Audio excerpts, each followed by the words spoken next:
Je voudrais d'abord, avant de commencer mon propos, remercier l'équipe que j'ai trouvée sur place, dirigée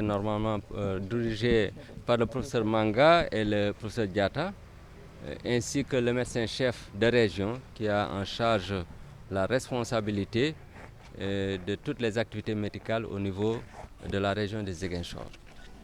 Je veux aussi remercier le gouverneur qui vient de me recevoir et qui a fait preuve d'un leadership fort dans la prise en charge de cette épidémie. Alors, moi je suis le coordonnateur national de la prise en charge médicale des patients Covid-19. C'est à ce titre que je suis venu ici, pour m'enquérir de l'état de santé des patients, m'enquérir des conditions de prise en charge et pour voir après une évaluation qu'est-ce qui peut être fait pour améliorer.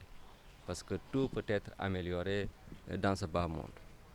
Les patients sont correctement pris en charge et on ne s'inquiète pas de leur état de santé. Les médecins font leur travail de la manière de la meilleure manière possible.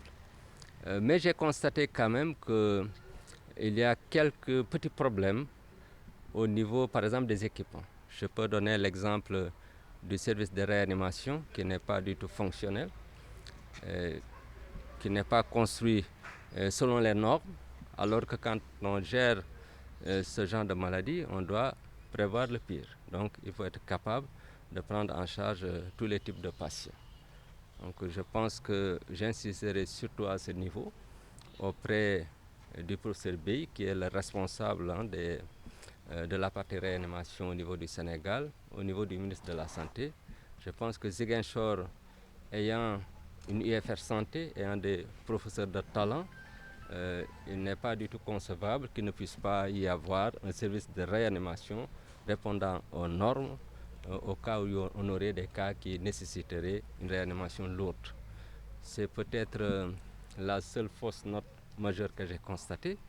Pour le reste, c'est juste des petits détails faciles à améliorer, qui pourront même être améliorés au niveau local, sans même l'intervention des autorités du niveau central. Voilà en gros ce que je peux dire de manière résumée. Donc globalement, je suis satisfait de ce que j'ai vu. C'est rassurant tout ce que j'ai constaté. Il s'agit tout simplement maintenant de mettre le focus sur la prise en charge éventuelle des cas très graves qui nécessitent une intubation, une réanimation lourde.